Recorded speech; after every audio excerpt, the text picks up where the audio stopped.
লেখক কুম্ভকর্ণের বিষাক্ত আশয়। কলকাতার অদূরে বারুইপুর এক মফস্বল গ্রাম, তবে শহরের দূষণ ধীরে ধীরে গ্রাস করছে। প্রোমোটারি, বালি সিমেন্টের সিন্ডিকেট সবই শান্ত গ্রামটির অভিধানে স্থান পেয়েছে পাকাপাকিভাবে। এই সবের আনুকূল্যে গত 1 বছরে 3-4 জন চিরঘুমের রাজ্যে পাড়ি দিয়েছে। পুলিশের ভাষায় অবশ্য এগুলো সবই বিচ্ছিন্ন ঘটনা। পুরনো এই গ্রামে বনেদি বড়লোক বাড়ির অভাব নেই, তবু বারুইপুরের মজুমদার বাড়ির ইতিহাস শুধু কেন শহরের অনেক পুরনো বনেদি বাড়ির ঈর্ষার কারণ? 300 বছরের দুর্গা পুজো, বছরে 2 বার নরনারায়ণ সেবা, গ্রামের হাসপাতাল বা স্কুল সংস্কারের জন্য টাকা দেওয়া সবই মজুমদার বাড়ির রুটিন কাজের মধ্যে পড়ে। সুধন্য মজুমদার বয়স 30-এর মাঝামাঝি। বর্তমানে সে তার পূর্বপুরুষদের পদাঙ্ক অনুসরণ করে মজুমদার বাড়ির নাম এগিয়ে নিয়ে চলেছে। সে মজুমদার ট্রাস্ট নামে একটা স্বেচ্ছাসেবী সংস্থা খুলেছে। সেখানে সে তার অনেক জমি ওই ট্রাস্টের নামে করেছে, যাতে ভাগ চাষিদের বেশি সুবিধা হয়। এই সিদ্ধান্তে পুরো বারুইপুর জুড়ে মজুমদার পরিবারের প্রতি সম্ভ্রম আরও বাড়িয়েছে। সুধন্যর এই কাজের তুলনা তার প্রপিতামহের কাজের সাথে চলছে। তিনি নাকি তাদের বেশ কয়েক বিঘা জমি রেল কোম্পানিকে দিয়েছিলেন। পৃথিবীর কোনো সিদ্ধান্তই সর্বজন স্বীকৃত হয় না, তেমন এটাও হয়নি। সুধন্যর এই সিদ্ধান্ত অনেকেই তার উদারতা কম, বোকামি বেশি বলে ধরেছে। বিশেষ করে তার মামা। বাইপাসের ধারে জমিটাতে 1 ফুট প্রসেসিং কারখানা খোলার ইচ্ছে ছিল তার। বিমল বোস মানে সুধন্যর মামার অন্য এক পরিচয়ও আছে। সে বারুইপুরের শাসক দলের দাপুটে নেতা। ভাগ্নের এই সিদ্ধান্তটা সে যে মেনে নিতে পারেনি, সেটা সে নানাভাবে বোঝাতে চেষ্টা করেছে। কিন্তু সুধন্যর ব্যক্তিত্ব তাকে এসব নিয়ে কাছে ঘেঁষতে দেয়নি। জানুয়ারি মাসের মাঝামাঝি। বারুইপুরের পারদ শহরের তুলনায় 3-4 ডিগ্রি কম। সন্ধ্যার পর লোকজন বেশ কম। অফিস ফেরত লোকজন আর কিছু দোকান ছাড়া রাস্তাঘাট খালি। মজুমদার বাড়ির সামনে একটা গাড়ি এসে দাঁড়ালো। গাড়ি থেকে 2 জন নামলেন। একজন মাঝবয়সী, পরনে ধুতি আর পাঞ্জাবি, অন্যজন শার্ট প্যান্ট পরিহিত সদ্য যৌবন উত্তীর্ণ পুরুষ। বাড়ির সামনের বাগানটা পেরিয়ে 2 জনেই বাড়ির ভেতরে গেল। দিনু, এই দিনু, সুধন্য কোথায় রে? দিনু মজুমদার বাড়ির পুরনো লোক। গৃহভৃত্যের বেড়াজাল কাটিয়ে সে অনেক এই পরিবারের সদস্য হয়ে গেছে। মামাবাবু, খোকাবাবু তো এই গান ঘরেই থাকে।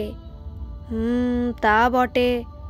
সুধন্য এই স্বভাবটা দিদির মতো পেয়েছে, বুঝলে সুভায়ু? শার্ট প্যান্ট পরা লোকটিকে উদ্দেশ্য করে বললেন কথাগুলো।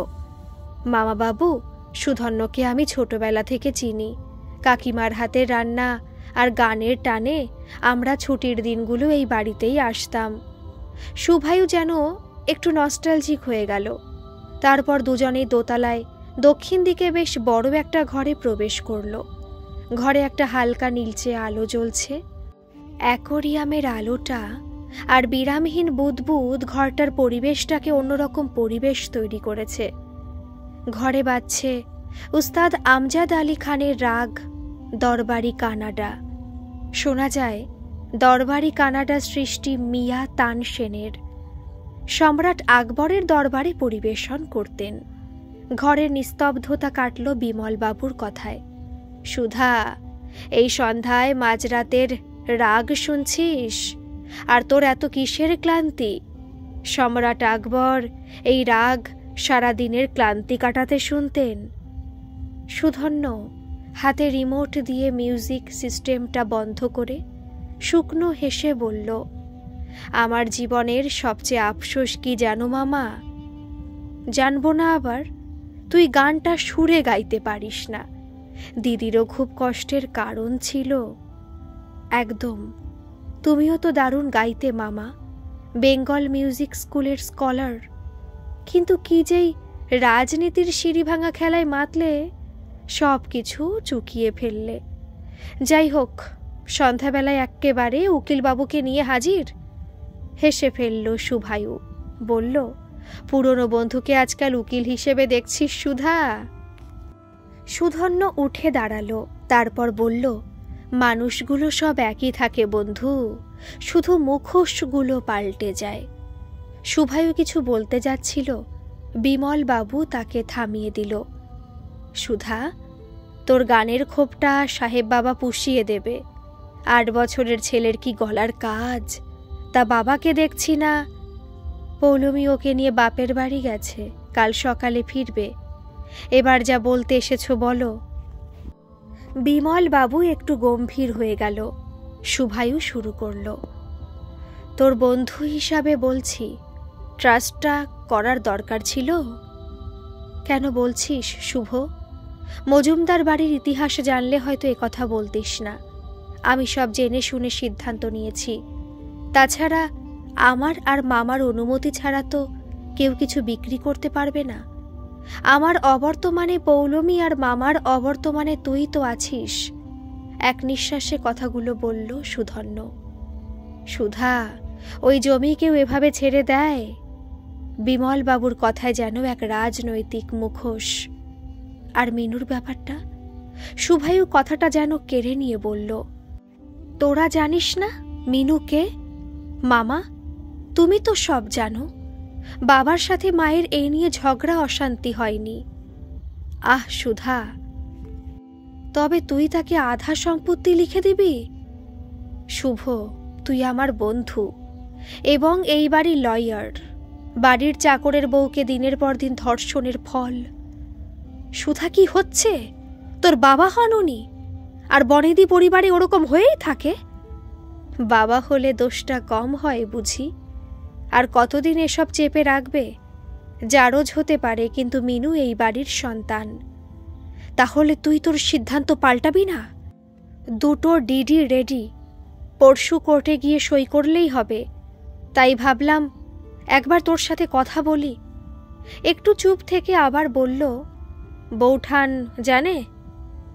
কাল ফোন করে নিস, সই করতে চলে যাব। পৌলমী খানিকটা জানে। আরও কিছুক্ষণ কথাবার্তার পর দুজনেই ঘর থেকে বেরিয়ে গেল। মিউজিক সিস্টেমে আবার গান বাজল মান্নাদের।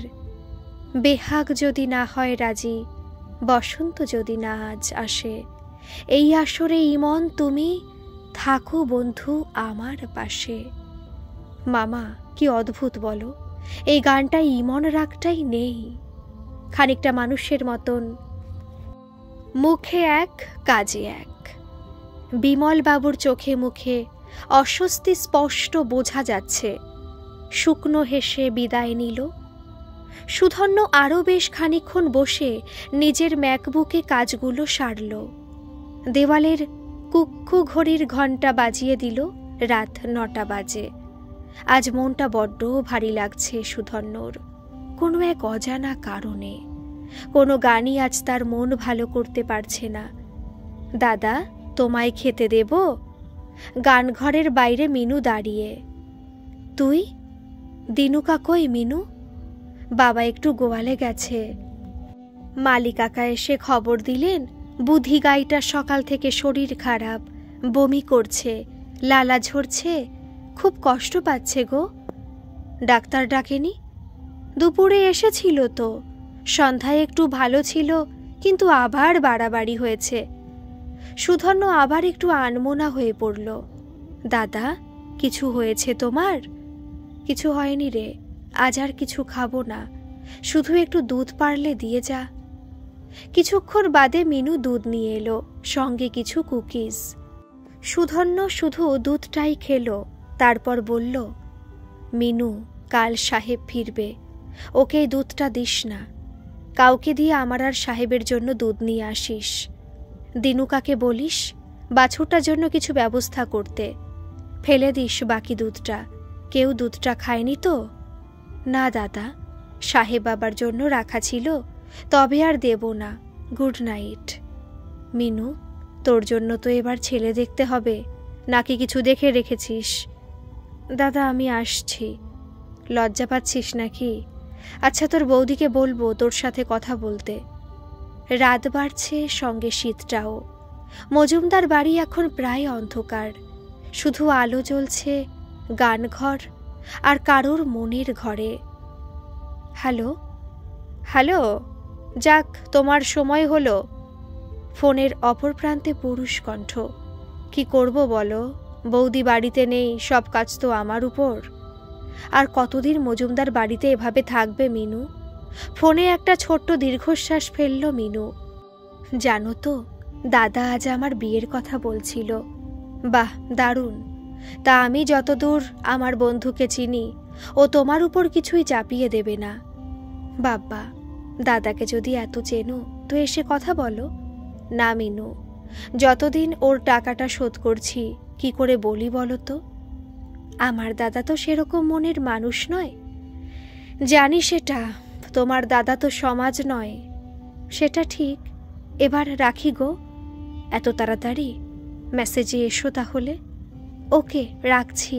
বাবা উঠল মনে হয়। পাটুলি থেকে অটোকে গড়িয়া স্টেশন, সেখান থেকে বারুইপুর মাত্র 4টি স্টেশন। শীতের সকাল, কুয়াশা চাদর চাপিয়ে বসে আছে চারদিক। ট্রেনের গতিও কম, অফিস টাইমের বিপরীত বলে ট্রেনের ভিড়টাও কম। অনুপম মোবাইলে মেল চেক করছে, আর রাত্রি স্টেশন গুনছে।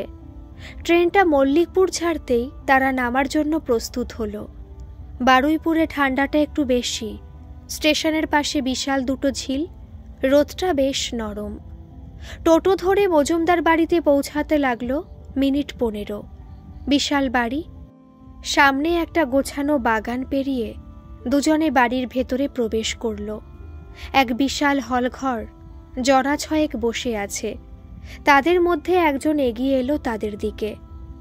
আপনারা? আমি রাত্রি আরও অনুপম। আমরা সুধন্য মজুমদারের সাথে দেখা করতে এসেছি। পরশু রাতে ওনার একটা মেল আসে, খুব ডিলেটেড মেল। সুধা মেল করেছিল? কি ব্যাপারে? আপনি? সুধন্যবাবু কোথায়? অনুপম প্রশ্নটা করল। আমি শুভায়ু, সুধন্যর বন্ধু এবং এই বাড়ির লয়ার। সুধা গতকাল সকালে আমাদের ছেড়ে চলে গেছেন। শেষের কথা বলতে কেমন যেন জড়িয়ে গেল। সোফায় বসা এক মহিলা কেঁদে উঠল। অনুপম নিজেকে স্বাভাবিক রেখে বলল, মেলে উনি বলেছিলেন ওনার লাইফ থ্রেট আছে। আমাদের উনি এখানে এসে ব্যাপারটা দেখতে বলেছিলেন। এই আমাদের ভিজিটিং কার্ড। শুভায়ু কার্ড দেখল। গোয়েন্দা? কথাগুলো যেন এমনি বেরিয়ে এলো। বুঝতে পারছি কথাগুলো এই সময় বলা উচিত নয়। ব্যাপারটা কি করে হলো? রাত্রি বলল। সোফায় বসা এক বয়স্ক লোক বলল, শুভায়ু, একবার চেক করো না ওনারা কি সব বলছে। শিওর। অনু, মেলটা শুভায়ু বাবুকে দেখা। অনুপমের মোবাইল থেকে মেলটা দেখল শুভায়ু। কি আশ্চর্য, সুধা একবারও আমাদের কিছু বলল না সে খুন হতে পারে। সেই বয়স্ক ভদ্রলোকটি উঠে দাঁড়ালো। কি বলছিস শুভ? হ্যাঁ মামা, সত্যি বলছি। লিখেছে, বিষয় বড্ড গরলের ন্যায় বন্ধু। সেই গরল মনে হয় আমাকেও শেষ করতে পারে। আমার ছোট্ট 7 বছরের ছেলের দোহাই, একবার বারুইপুরে ঘুরে যাবেন। আমার বাড়িতে ঘরের সংখ্যা কম নয়, থাকার অসুবিধা হবে না। কাল সকালে বিশদে কথা বলবো। ঘরের সবাই অবাক হয়ে লেখাটা শুনল। তাহলে শুরু করা যাক নাকি? রাত্রি আরও কিছু বলতে যাচ্ছিল। উনি যখন চেয়েছিলেন আপনারা ব্যাপারটা দেখুন। আমি পৌলমী, সুধন্যর স্ত্রী। বছর 30-এর এক তরুণী, বেশ ব্যক্তিত্ব আছে তার, বোঝাই যাচ্ছে শোকস্তব্ধ। বৌঠান, আপনি এসব কি বলছেন? যে নেই তার জন্য আর ভেবে কি হবে? মামা, আপনি কিছু বলুন। শুভায়ু হঠাৎ বলে উঠল, বৌমা, এসবের আর কি দরকার? সে তো আর ফিরে আসবে না। না মামা, ওনারা দেখুক না একবার। দিনু কাকা ওনাদের গেস্ট হাউসে নিয়ে যাও। রাত্রি বলল, আগে একটু পুরো ব্যাপারটা শুনে নিলে হতো তো। পৌলমী বলা শুরু করল, আমি কিছুদিনের জন্য বাপের বাড়ি গিয়েছিলাম। গতকাল সকালে মিনু মানে দিনুকার মেয়ে আমায় ফোন করে বলে সুধন্যর খুব শরীর খারাপ, ভীষণ বমি হচ্ছে, সঙ্গে রক্ত বার হচ্ছে। আমি সাথে সাথে বাড়ি আসি, কিন্তু আমাদের ফ্যামিলি ডাক্তার বিদেশে, তাই সুধন্যকে কাছের নার্সিংহোমে নিয়ে যাই। দুপুরের মধ্যে সব শেষ। তা বডির পোস্টমর্টেম করা হলো না কেন? অনুপম তার ছোট নোটবুকটা খুলে প্রশ্ন করল। কি বলছেন? মজুমদার বাড়ির ছেলের বডি মর্গে যাবে? আপনি? অনুপম জিজ্ঞাসা করল। আমি সুধা, মানে সুধন্যর মামা। দেখুন, বৌমা বলল বলে আপনারা এখানে আছেন, বেশি বাড়াবাড়ি করবেন না। অনুপম কিছু উত্তর দেবার আগে রাত্রি প্রশ্নটা রাখল। তা আগের দিন রাত্রে কি খেয়েছিলেন? দিনু পুরো ঘটনাটাই বলল। রাতে কে কে এসেছিল, কি ডিনার করেছিল। অনুপম নোটবুকে লিখে নিল। সব শুনে রাত্রি বলল, তবে রাতে শুধু লিকুইড খেয়েছিলেন। আচ্ছা শুভায়ুবাবু, যেহেতু ব্যাপারটা বিষয় সম্পত্তি নিয়ে, আর আপনি এ বাড়ির লয়ার, সুধন্য বাবু কি কোনো উইল করতে চেয়েছিলেন? শুভায়ু একটু যেন অপ্রস্তুত হয়ে পড়ল। অনুপম বিমল বাবুর দিকে তাকিয়ে বলল, আপনারা সাহায্য করলে তবে আমরা থাকব, ফালতু বাড়াবাড়ি করার ইচ্ছে আমাদের নেই। কি বলেন বিমল বাবু? শুভায়ু বিমল বাবুর দিকে তাকিয়ে আমতা আমতা করে বলল, হয়েছিল, কিন্তু সবার সামনে। শুভায়ু বাবু, কার্ডে আমাদের মেল আইডিটা আছে, ওখানে পাঠিয়ে দেবেন। যে ঘরে উনি শেষ রাতে ছিলেন সেখানে একবার যেতে হবে। অনুপম উঠে দাঁড়িয়ে কথাগুলো বলল। আপনারা বিশ্রাম নিয়েও এগুলো করতে পারতেন। অনেকক্ষণ এসেছেন, একটু কিছু মুখে দিন। অসুচ বাড়ি, বেশি কিছু দিতে পারবো না। পৌলমীর গলায় আভিজাত্যের সুর। একদম চিন্তা করবেন না, আমরা খেয়ে এসেছি। যদি ঘরটা। অনুপম হেসে কথাগুলো বলল। পৌলমী দিনুকে ইশারায় নিয়ে যেতে বলল। ঘরটা বেশ বড়, বোসের মিউজিক সিস্টেম, তোয়ার সিডি প্লেয়ার, আলমারিতে সিডিগুলো খুব সুন্দরভাবে গোছানো। অনু, ভদ্রলোকের সিডির কালেকশনটা দেখছিস? কি নেই! পণ্ডিত নিখিল ব্যানার্জি, পণ্ডিত পান্নালাল ঘোষ, ওস্তাদ আমজাদ আলী খান, কে নেই? রাত্রি মিউজিক সিস্টেমটাও বোসের মোটামুটি টপ মডেল। দারুণ শৌখিন ছিলেন। দিনুদা সুধন্য বাবু কি গান গাইতেন? না বাবু, উনি পারতেন না। এ নিয়ে ওনার খুব কষ্ট ছিল। তবে সাহেব বাবা খুব ভালো গায়। সাহেব বাবা? খোকাবাবুর ছেলে গো, 8 বছর বয়স। কি দারুণ গলা, ঠিক খোকাবাবুর মায়ের মতন। আচ্ছা, সাহেব কি কারোর কাছে গান শেখে? শেখে তো, গাছবাবুর কাছে শেখে। এই তো খোকা চলে যাবার 2 দিন আগেও এসেছিলেন। অনুপম রাত্রি দুজনেই নামটা শুনে অবাক হলো। গাছবাবু? হ্যাঁ দিদি ভাই, ওনার বাড়িতে নাকি নানা দেশ বিদেশের গাছ আছে, তাই ওনাকে চত্বরে সবাই গাছবাবু বলে। আরও কিছুক্ষণ ঘরটা খুঁটিয়ে দেখে তারা নিচে নেমে এলো। সুধন্য ল্যাপটপটা যদি রাখি আপনাদের সমস্যা নেই তো? কেউ কিছু উত্তর দিল না। অনুপম আবার বলল, মৌনতা সম্মতির লক্ষণ ধরে নিলাম। পৌলমী, এবার একটু ফ্রেশ হতে হবে। রাত্রি বলল, দিনুদা, ওনাদের একটু গেস্ট রুমটায় নিয়ে যাও। দুপুরের লাঞ্চ কি বাইরে থেকে আনাবো? মাফ করবেন, আমিষ কিছু আনতে পারবো না। রাত্রি হেসে বলল, তোমার যেটা মনে হয় করো, আমরা এখানে খেতে আসিনি। দিনুদা, একটা কাজ করে দেবে?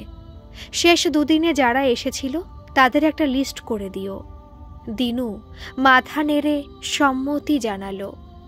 বাড়িটা বিশাল এলাকা নিয়ে, পেছনে একটা পার্কের মতো, সেখানে দোলনা, স্লিপ, সিস সবই আছে। সেখানে একজন দেবদর্শন বালক খেলছে, সঙ্গে এক তরুণী। রাত্রি মোবাইলে ছবি তুলে যাচ্ছে। দিনু, ওই তাহলে সাহেব বাবা? হ্যাঁ দাদাবাবু, সঙ্গে যাকে দেখছেন আমার মেয়ে মিনু, ভালো নাম মিনতি। সে হাত নেড়ে মিনুকে ডাকল। মিনু এসে যা বলল মোটামুটি সবই তারা শুনেছে। রাত্রি বা অনুপম একটু যেন হতাশই হলো। পোস্টমর্টেম ছাড়া বাকি সবই স্বাভাবিকভাবেই হয়েছে। গেস্ট হাউসটা বেশ ছিমছাম। দুটো ঘর, একটি মাঝারি মাপের ড্রয়িং রুম। ড্রয়িং রুমটার বিশেষ আকর্ষণ তার বুক স্লেপটা দারুণ সব কালেকশনে ভরা। খানিকক্ষণ বাদে দিনুদা এসে চা দিয়ে গেল। সঙ্গে গত 3 দিনে বাইরের যারা মজুমদার বাড়িতে এসেছিল তাদের লিস্ট। দাদাবাবু, মনে হচ্ছে এই বাড়ির উপর কারো নজর লেগেছে। খোকাবাবু চলে গেল, বুধিও চলে গেল। দুজনেই অবাক হলো। বুধি কে দিনুদা? আমাদের গরুটা গো, কি ভালো দুধ দিত। সাহেব বাবার খোকাবাবু তো ওর দুধ ছাড়া খেতই না। অনুপম ফিক করে হেসে উঠল। দিনু একটু বিব্রত হলো। তারপর দুপুরের খাবার সময় আসবে বলে চলে গেল। অনুপম মন দিয়ে সুধর্ণর ল্যাপটপে কি সব কাজ করে চলেছে। কি বুঝছিস অনু? কিচ্ছু বুঝতে পারছি না। সুধর্ণ ল্যাপটপের পাসওয়ার্ডটা ব্রেক করা গেছে।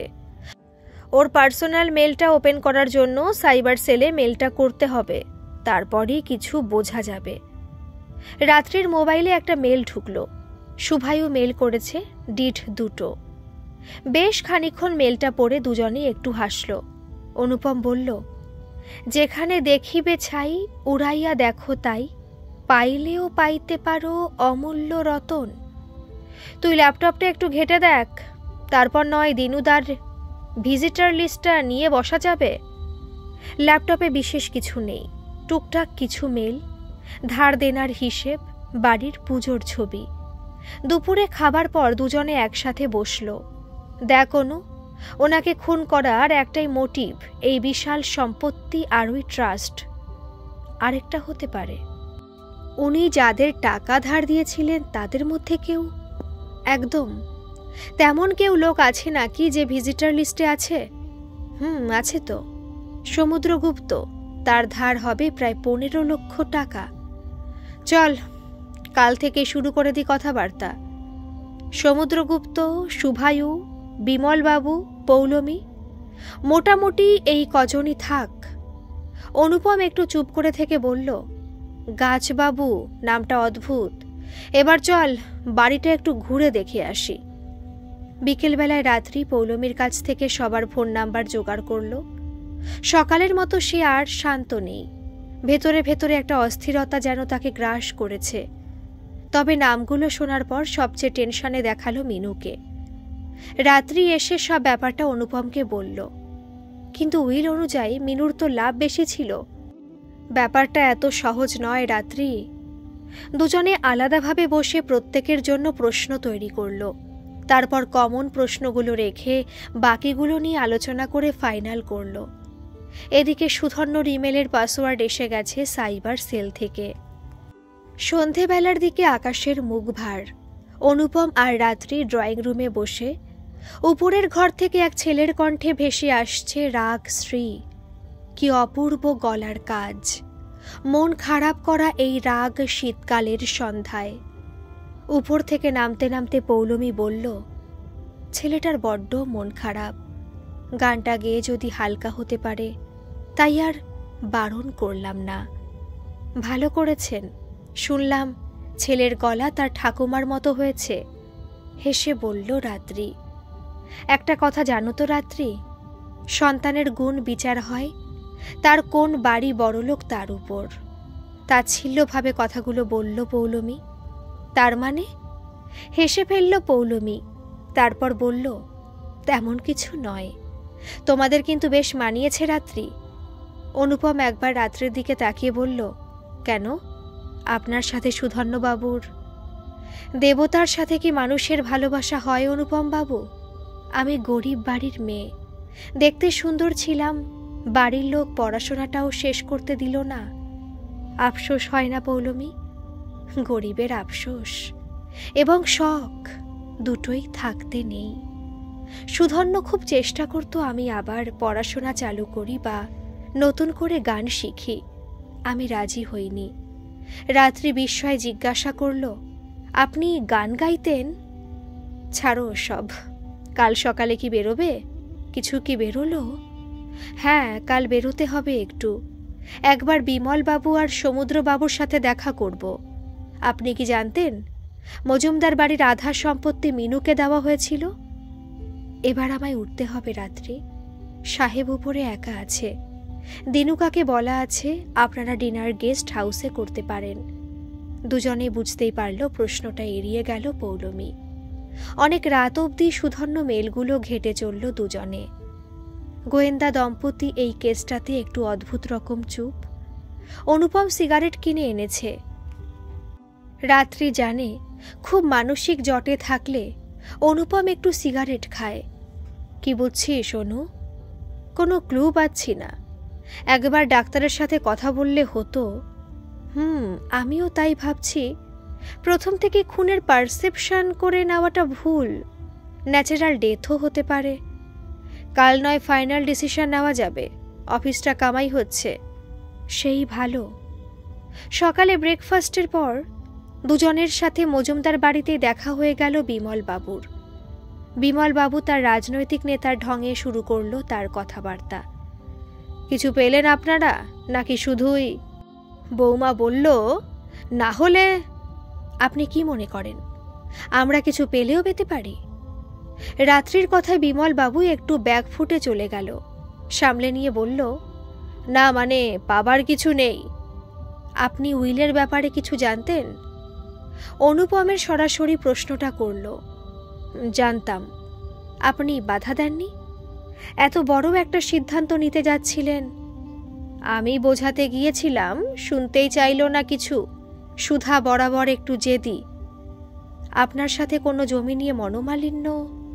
কেন, সুধা আপনাকে লিখেছে নাকি? রাত্রি কিছু বলতে যাচ্ছিল। অনুপম তাকে ইশারায় চুপ করতে বলল। দেখুন, ঝামেলা তো হয়েই থাকে, তা বলে। ঠিক আছে বিমল বাবু, আমাদের এবার উঠতে হবে। এ কি, এমন করে উঠে পড়লেই হবে? আমি কিন্তু। রাত্রি লক্ষ্য করল বিমল বাবু একটু যেন ঘাবড়ে গেছেন। আন্দাজে ঢিলটা কি লাগলো রাত্রি? মনে হচ্ছে অনু, চল একবার সমুদ্রের সাথে আসি। মজুমদার বাড়ি থেকে বেরিয়ে দুজনে টোটোতে বসল। সকালে সমুদ্রের সাথে তাদের এক প্রস্থ কথা হয়েছে। বারুইপুর রেলগেট পেরিয়ে কিছু দূর যেতেই দত্তপাড়া, সেখানে পৌঁছে সমুদ্রের বাড়ি পৌঁছতে বেশি সময় লাগল না। সমুদ্র তাদের জন্যই অপেক্ষা করছিল।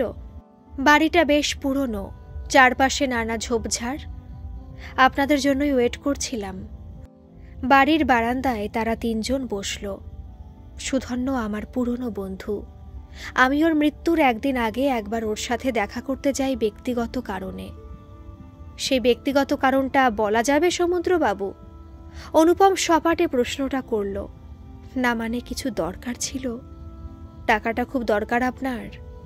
রাত্রি নিজের নোটবুকটা খুলে লিখতে শুরু করে বলল, মানে কি বলতে চাইছেন? 14 লাখ টাকা তো কম টাকা নয়। এত টাকা কিসের জন্য ধার করেছিলেন? ওনার ল্যাপটপে সব হিসেব আছে দাদা। সেটা তো আমি বলতে বাধ্য নই। অবশ্যই বাধ্য নন, তবু টাকা যাতে আর শোধ দিতে না হয় তার ব্যবস্থা তো করাই যায়, তাই না? এবার আপনারা অধিকারের সীমা ছাড়াচ্ছেন। কই, আপনারা শুভকে কিছু বলছেন না? ও তো সেই রাতে ওই বাড়ি ছিল। ও বড়লোক বলে সব কিছুতে ছাড় দিয়েছেন। বেশ রেগে গিয়ে কথাগুলো বলল সমুদ্র। বাহ, তাহলে আপনি মজুমদার বাড়ির সব খবরই রাখছেন? রাত্রি হেসে কথাগুলো বলল। কথাটা শুনে সমুদ্র যেন দমে গেল। তার মানে মজুমদার বাড়ির সব খবরই পেয়ে যাচ্ছেন এখানে বসে থেকেই। দারুণ কিন্তু। আপনাকে কে খবর দিচ্ছে সমুদ্রবাবু? বলবেন নাকি এটাও ব্যক্তিগত? রাত্রি এক নাগাড়ে কথাগুলো বলল। অনুপম ভিজিটিং কার্ডটা এগিয়ে বলল, যদি কিছু বলার থাকে জানাতে ভুলবেন না। আজ উঠি তাহলে। দুজনে সমুদ্রের বাড়ি থেকে যখন বার হলো তখন ঘড়িতে 11টা।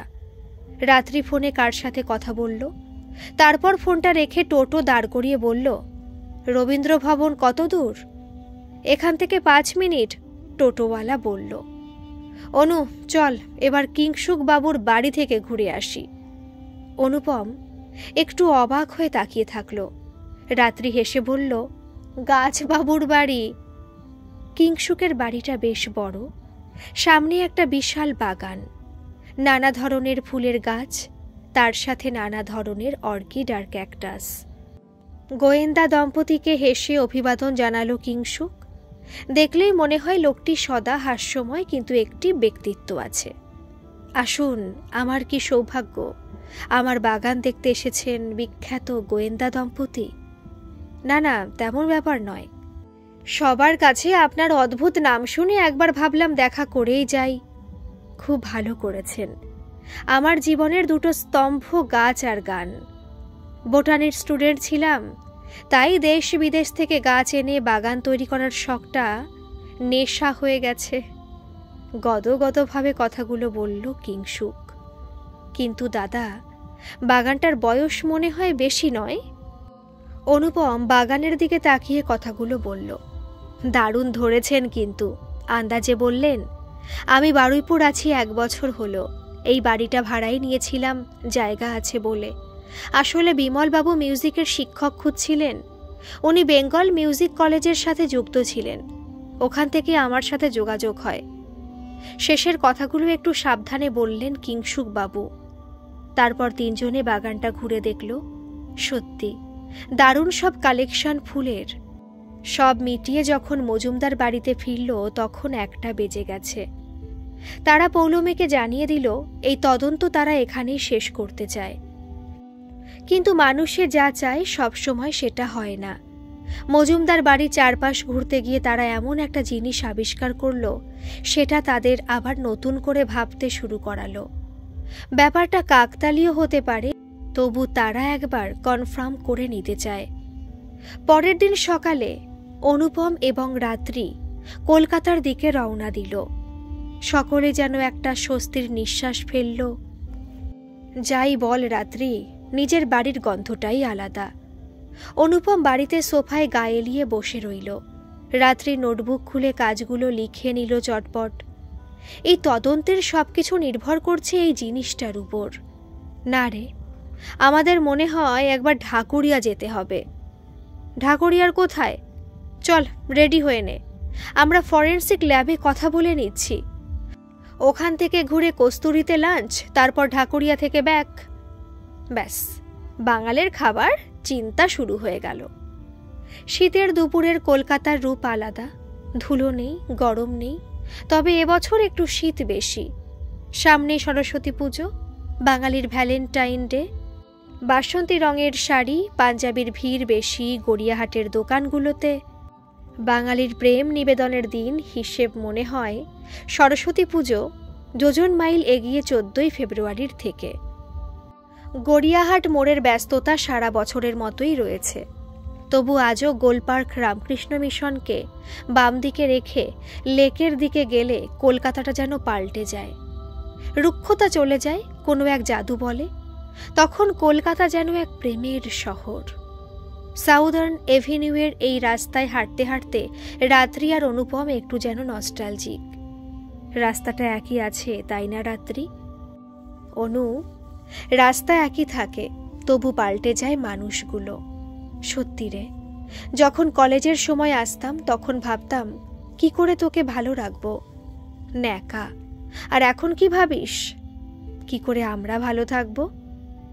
বাঙাল পোলা তো দারুণ রোম্যান্টিক হয়েছে দেখছি। না রে, বাঙাল পোলাটা একই আছে। একটু থামলো অনুপম, তারপর বলল, শুধু ঘটি মাইয়াটার চোখ ফুটেছে। বাজে কথা বলিস না। কলেজে কি ন্যাকা ছিলিস তুই? পাট পাট করে চুল আছড়ে আসতিস, মনে আছে? মেয়েদের সাথে স্পিকটি নট। তাহলে বলছিস মেয়েদের সাথে বললে তুই খুশি হবি জানলে নিশ্চয়ই বলতাম। এখনো অবশ্য ট্রাই নিতে পারি। মিস রেশমি, ওসি গড়িয়াহাট থানা। মার খাবি অনু, খুব শখ না তোর? বিয়ের পরেও পিছু ছাড়ল না পেতনিটা। হাসতে থাকলো অনুপম, তারপর বলল, ভুলেছি সবই আজ নতুন নেশার ঘোরে। রেখেছি অনুভূতি সব আলোক বর্ষ দূরে। নতুন হৃদয় নিয়ে যখন ফিরে এলেম ভোরে, গাইছে সে পুরাতনী আমার খুব চেনা সুরে। তুই আমার সেই খুব চেনা সুর রাত্রি। নতুন হৃদয় জুড়েও তুই থাকবি রাত্রি। বেশি ঢং করিস না। চল, ঢাকুরিয়াতে কোথায় যাবি বলছিলি? তবে তোরও 4 লাইনগুলো খুব মিস করি অনু। মিস আমিও করি রাত্রি, দিনের সাথে মনটাও মনে হয় পাল্টে যায় বোধ হয়।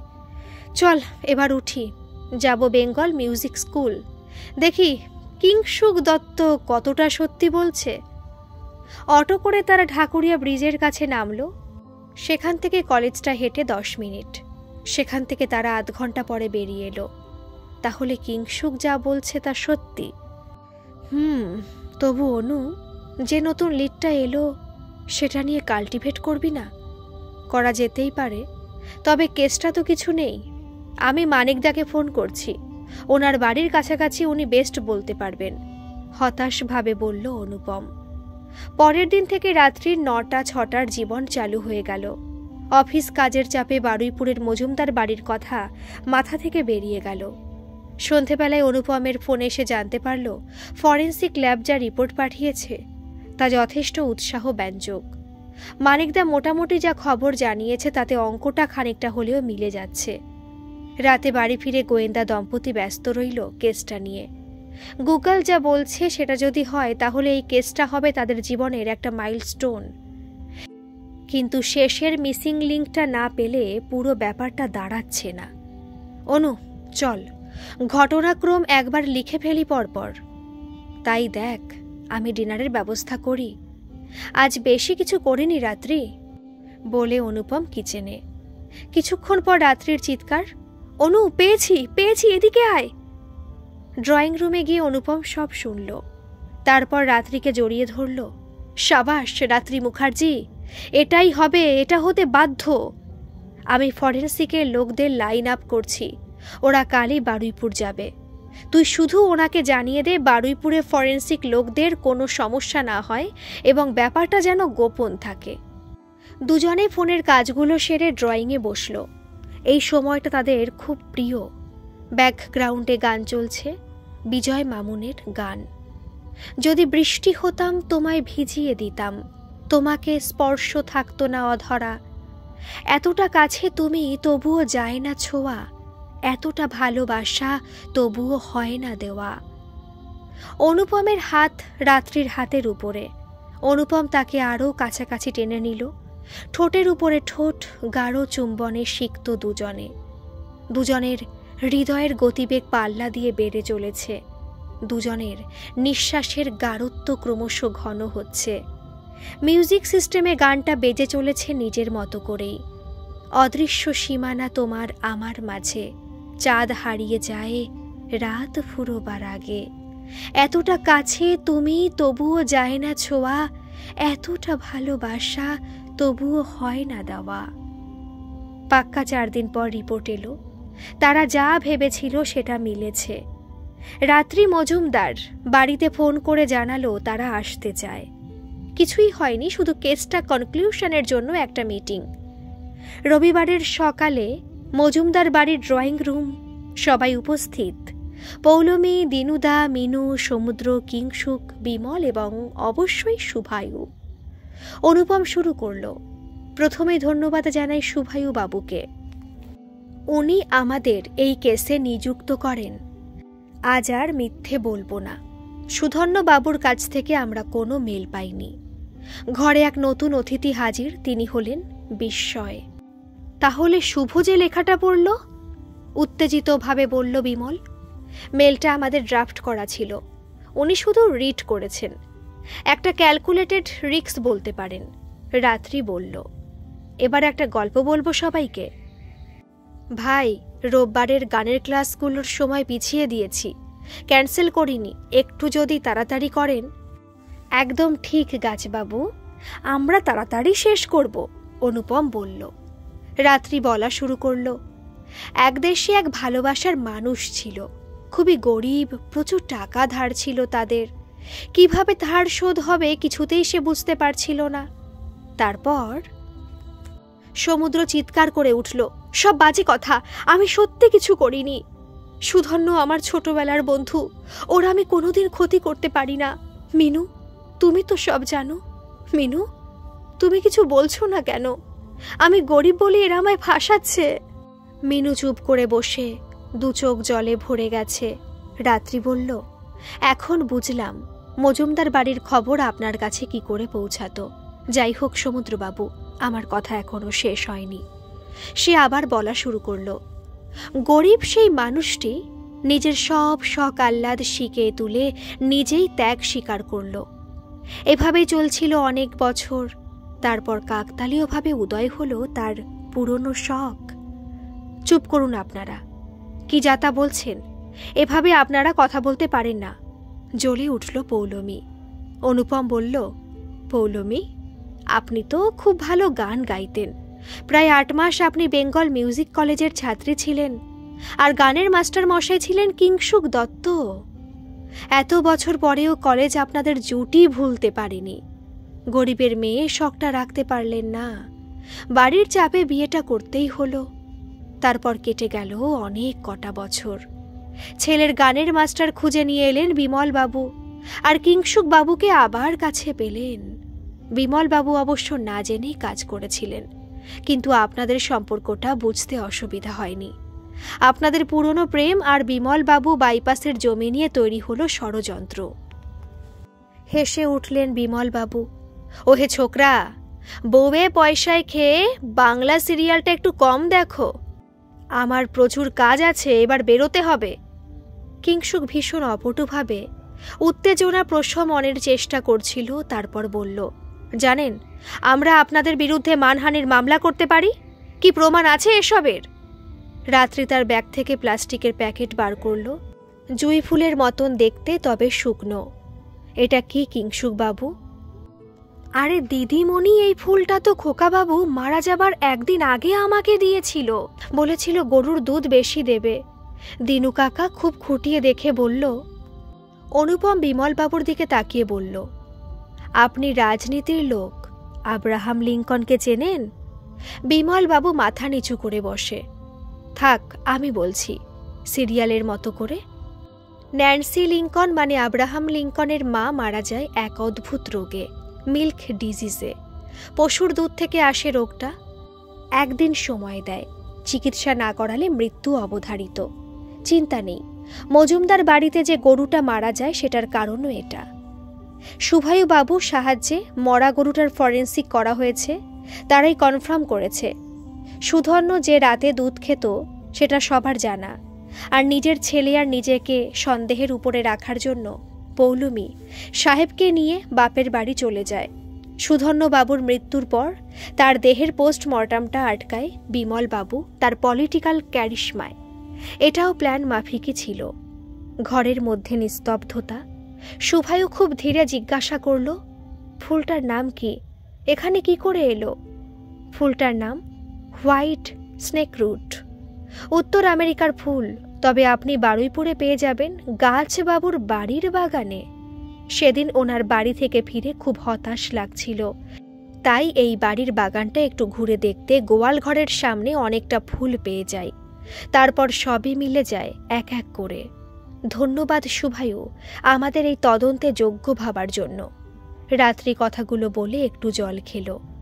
কিছুক্ষণ পর পুলিশ এলো, একে একে সবাই নিয়ে গেল। পৌলমী রাত্রির সামনে এসে দাঁড়ালো। তুমি আমার দিদির মতো, একটা অনুরোধ করব। বলো পৌলমী, সাহেবকে তোমাদের কাছে রাখবে? এই বিষাক্ত আশয় থেকে ওকে দূরে নিয়ে যাও। শুভায়ু যেখানে সই করতে বলবে করে দেব। বারুইপুর লোকাল ট্রেনটা বেশ ফাঁকা। জানলার ধারে বসে সাহেব গুনগুন গান গাইছে। কি গাইছো সাহেব?